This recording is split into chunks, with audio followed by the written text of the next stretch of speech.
देवादिदेव विखजराट कैबल्य कमलापति श्री आदिनाथ भगवान की, देवादिदेव विखजराट 24 तीर्थंकर भगवंतों की, अनंतानंत सिद्ध परमेष्टि भगवंतों की, परम पूजिक स्वाट आचार्य प्रवर गुरुवर श्री विद्यासागर जी महाराज की, 3 कम 9 करोड़ में राजों की, सिद्ध चक्र महामंडल विधान की, धर्म स्नेही आत्माओं, आत्मा का जो स्वरूप है वह बहुत सूक्ष्म है। कोई कहे कि आत्मा को हाथ पर रख के दिखाओ तो साक्षात तीर्थंकर भी आ जाए, आत्मा को साक्षात कोई दिखा नहीं सकता।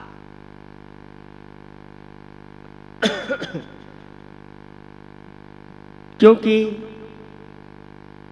वह अरस मरुमबगंधम अबत्तम चेदना गुण मसद्दम जान अलिग्गह गहणम जीव मनिडिठ संठाणम। शुद्ध आत्मा का स्वरूप कैसा होता है तो आचार्य भगवंत कुंद कुंद स्वामी महाराज कह रहे हैं वह तो अरस है, उसमें किसी प्रकार का रस नहीं, न खट्टी है न मीठी है न चरपरी है न खारी है। फिर कहते हैं कि मुनिराज तो आत्मा के रस को चखते रहते हैं, और जिस आत्मा के स्वरूप को प्राप्त कर लेता है वह तो उन्हीं के रस में डूबा रहता है। ये रस कैसा है? ये रस तो स्वानुभव का रस है, जिसमें ना खट्टा है ना मीठा है ना चरपरा है ना कसायला है। वो तो जो है सो है। ऐसा वह रस से रहित है, स्पर्श से रहित है,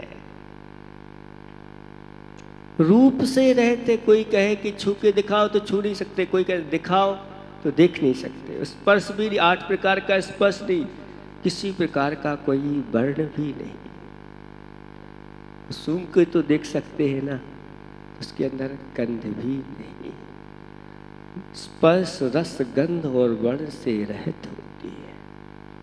कोई आकार संस्थान आदि तो होता होगा, तो कहते हैं पुद्गल की जो संस्थान आकार होते हैं वो तो उनके अंदर नहीं होता, लेकिन पूर्व में जो पुरुषाकार धारण किया था उसका कुछ मिलता जुलता रूप शुद्ध आत्मा का होता है।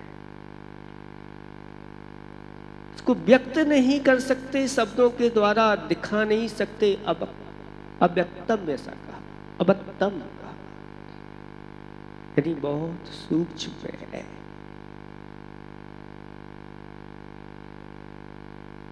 शब्द के द्वारा भी उसको पकड़ नहीं सकते, शब्दों से भी रहते हैं।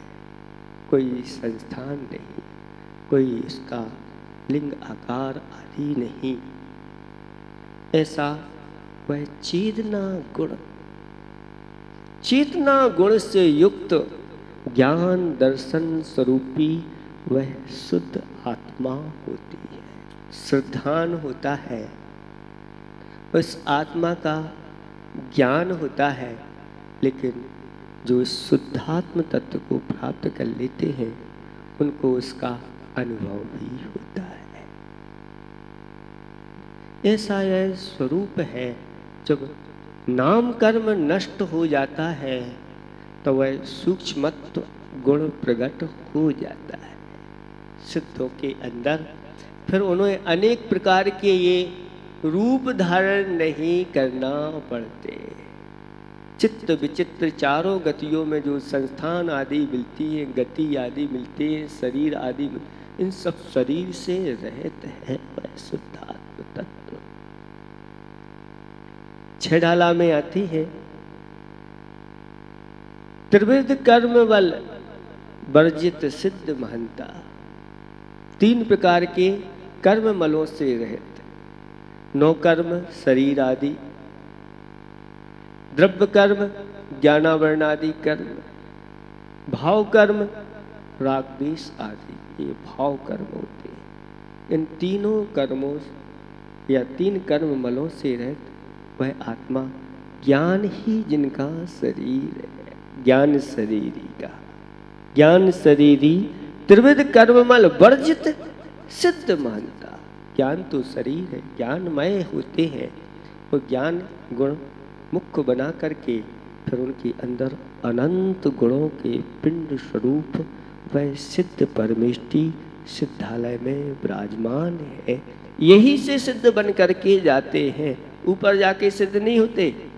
यही इस पृथ्वी पर जब सिद्ध बनते हैं तो एक समय में जाकर के ऊपर जाकर के विराजमान हो जाते हैं। इस इन सिद्धों की आराधना आप लोग बड़ी विशुद्धि के साथ यहाँ पर कर रहे हैं। अनंत काल से इन सिद्धों की आराधना होती आई है लेकिन बीच बीच में कुछ ऐसी सतियां भी हुई जिनका नाम जगत में प्रसिद्ध हो गया, और उसमें एक मैना सुंदरी का भी नाम आता है। और जब भी सिद्ध चक्र की आराधना होती है तो मुख्य पात्र मैना सुंदरी और श्रीपाल को बनाया जाता है, उसके बिना ये होता ही नहीं। प्रारंभ इसी से होता है। जब यहाँ पर विधान समाप्त होने वाला था,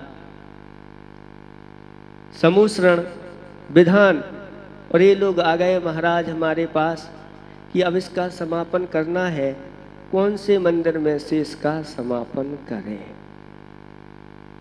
विचार आया कि पहले तो छोटे मंदिर में भी वेदी प्रतिष्ठा हो गई बड़ी धूमधाम के साथ, बड़े उत्साह आनंद के साथ, और श्री जी बड़े उच्चासन पर विराजमान हो गए।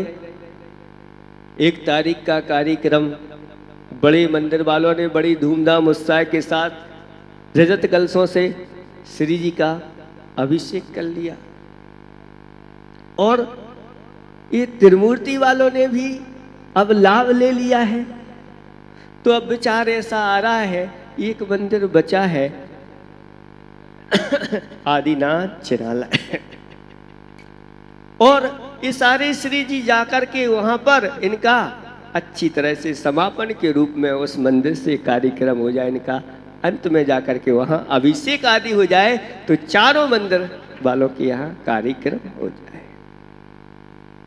तो हमने सोचा भैया आप देखो समापन होता है कि शुभारंभ होता है। तो इन्होंने कहा हमारा शुभारंभ की तो कोई उम्मीद नहीं। हमने सोचा कोई एक आध ऐसा उम्मीदवार आ जाए, और ऐसा ही एक उम्मीदवार आ गया।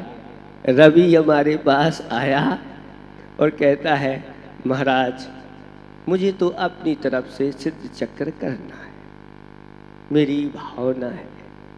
तो हमने कहा भैया आप अगर व्यक्तिगत अपना करोगे तो हमारा लाभ जैसा है वैसा तो नहीं मिलेगा, और ये समाज भी पूरी आए, फिर तो व्यक्तिगत जो अपना करते हैं उनका ही सीमित हो जाता है, उनका ही परिवार हो जाता है। और अगर आप पुण्यार्जक बन जाओ और पूरी समाज का ये हो जाए, पूरी समाज लाभ मिल जाए, तो हम लोगों का भी भरपूर आपको मिल जाएगा। महाराज आप जो कहो, हमें तो आप चले गए तो फिर हमारा कोई भरोसा नहीं हो, फिर करना भी कोई भरोसा नहीं। आपके सानिध्य में ये हो जाए तो वह परिवार आ गया और स्वीकृति दे दी, और आज फिर 8 दिन तक के लिए आपको ये शुभ अवसर मिला, और उसके साथ बहुत सारे पुण्यार्जक और जुड़ते गए। एक आध को बुला लिया, बैठे हैं प्रमोद, क्यों तैयार? हाँ तैयार। फिर तो जिससे कहो सब तैयार, एक आगे हो भर जाए, एक चाहिए आगे अगुआ बनने के लिए, हमेशा धर्म कार्य के लिए तैयार हो जाओ। कहते हैं अगर एक अगुआ हो गया तो पूरा श्रेय वह ले जाता है। जैसे अभी प्रतिमा तुरंत हाथ उठ गया, अगुआ हो गया, काम हो गया, आगे का कोई नहीं। इससे ही यहाँ पर आप लोगों को कार्य करना है। मुझे पता है मेरी भावना को आप जरूर अपने अंदर रखे होगे, उसको सार्थक रूप दोगे। दोगे कि नहीं दोगे? दोगे पक्का? कितने लोग तैयार हैं? हाथ उठा। पर आज कोई ऐसी रख दो तो क्या होगा? पूरे उठ नहीं रहे हाथ। बताओ कितने लोग चाहते हैं कि जैसे ही समूषण यहाँ लगे हैं ऐसे ही ऊपर की मंजिल में ऐसे ही समूषण हमेशा के लिए स्थायी हो जाए। कितने लोग चाहते हैं? सब चाहते हैं। बहुत अच्छा, आप लोगों की भावना बहुत जल्दी पूर्ण होगी, इसमें किसी प्रकार का कोई संदेह नहीं। जैसे ही यहाँ पर शांतिनाथ भगवान बैठेंगे और आपकी भावना पूर्ण होगी, उसमें कोई संदेह नहीं। आप लोग चाहते हैं कि ऐसे मरगज मणि के जो भगवान बैठे हैं, हमारे घर से भी एक मरगज मणि के भगवान उस समूषण में बैठे, है ना भावना? बहुत चिंता नहीं करना, हमें आपकी कुवत पता है। आपकी कुवत से ऊपर कोई काम नहीं होगा, उसके अंदर ही ये सब कार्य आपके होंगे और आप देखेंगे कि वास्तव में ये क्या अद्भुत नज़ारा है और क्या यहाँ पर खिमलासा वालों ने किया है। जो किया है वो बड़े बड़े शहर आपकी प्रशंसा करेंगे। अभी भी कर रहे हैं, चिंता नहीं करना। अभी भी सोच रहे हैं कि ऐसे कैसे कर लिया इन लोगों ने, एक विधान के बाद दूसरा विधान। और हमारे पास अभी कल आए, महाराज हम तो तीसरे के लिए भी तैयार हैं, लेकिन हमने कहा अभी यहाँ तो तीसरा नहीं होगा, ये तो पक्का हमने कह दिया कि अब आप तुम पूरा का पूरा अपना पूरा खजाना भी यहाँ रख दो कि महाराज तीसरा विधान करो, तो हम इधर तो आशीर्वाद नहीं देंगे, क्योंकि अब यहाँ पर तो महाविधान होना है। श्री जी यहाँ पर आकर के याक मंडल विधान होने वाला बहुत जल्दी। श्री जी यहाँ वेदी पर बैठेंगे, क्योंकि अगर हम इस विधान में यहाँ से कर दिया तो हम एक दिन भी अब लेट नहीं होना चाहते। बहुत जल्दी वेदी पर भगवान यहाँ पर आएंगे और बैठ करके यहाँ फिर बड़ा विधान तीसरा होगा। भगवान के साथ इस प्रकार से यहाँ पर होगा, लेकिन अभी तो बीच में यहाँ पर नहीं होगा, लेकिन फिर भी आप लोगों का उत्साह है। ऐसे ही आप लोगों को ये अब ऊपर के कार्य में भी अभी से आप लोग धारणा बना लो और जल्दी जल्दी अभी 2-3 दिन में ही आप लोगों की घोषणा होना है। काम बाद में होगा, कोई चिंता नहीं, लेकिन घोषणा करने वाला कि महाराज एक समोषण तो मेरी तरफ से बनेगा, एक संग ऐसी घोषणा कर दो तो बहुत जल्दी एक भी अगर हमारे सामने खड़ा हो गया तो मंगलाचरण बहुत अच्छा हो जाएगा। अब सोच रहे होंगे कि बड़ी बहुत बड़ी राशि, जाना बड़ी राशि नहीं, आपके ही हिसाब से है। रत्नों की प्रतिमा रखी जाएगी, मरगज मणि की प्रतिमाएं रखी जाएंगी, मरगज मणि का वृक्ष होगा, वही कमल होगा, वही आसन होगा। और जब यहाँ पर समूषण में ये बैठेंगे तब उसका अतिशय, यहाँ वास्तव में ये अतिशय क्षेत्र है ही और घोषित आगे हो जाएगा। आप लोगों को अच्छे से धारणा बना लेना है, महाराज आप तो आशीर्वाद दो बस, हम उसके लिए तैयार हैं। चिंता नहीं करना, बाकी जिसके साथ गुरु होते हैं उसके कोई कार्य रुकते नहीं है, ना आज तक रुके हैं ना आगे कभी रुकेंगे। ऐसी उस मैना सुंदरी ने वह कार्य किया जब दोनों बहनों का अध्ययन हो गया और पिताजी ने पूछ लिया, बेटियों अब तुम विवाह के योग्य हो गई हो, बताओ तुम्हें कौन सा वर पसंद है। उसके साथ तुम्हारा विवाह कर दिया जाएगा। तो सुर सुंदरी ने तो अपने मन का कह दिया, लेकिन मैना सुंदरी कहती है कि पिताजी ये कार्य मेरा नहीं है, ये कार्य आपका है। आप जिसके साथ मेरा विवाह कर दोगे वही मुझे स्वीकार है। पिताजी ने सुना तो पिताजी तो थोड़े से दूसरे मूड के थे। उन्होंने कहा, अगर मैंने तुम्हारा विवाह जिसके साथ कर दिया और उसके साथ सुखी नहीं रह पाई तो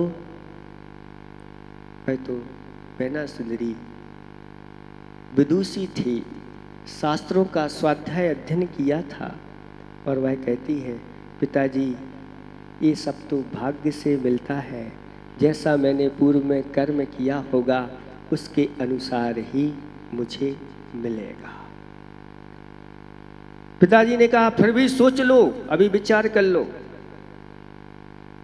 तुम्हें इतना कर्म के ऊपर सिद्धांत, इतना तुम्हें अपने भाग्य के ऊपर सिद्धांत, कहीं ऐसा हो गया तो पिताजी जो हो सो हो।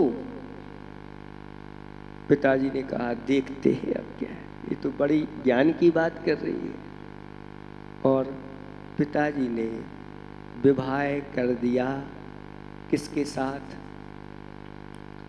कोटी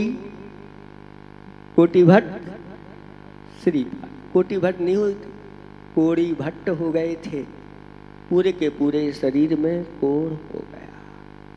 और उनके साथ 700 और हैं और उद्यान में वो ठहरे हैं।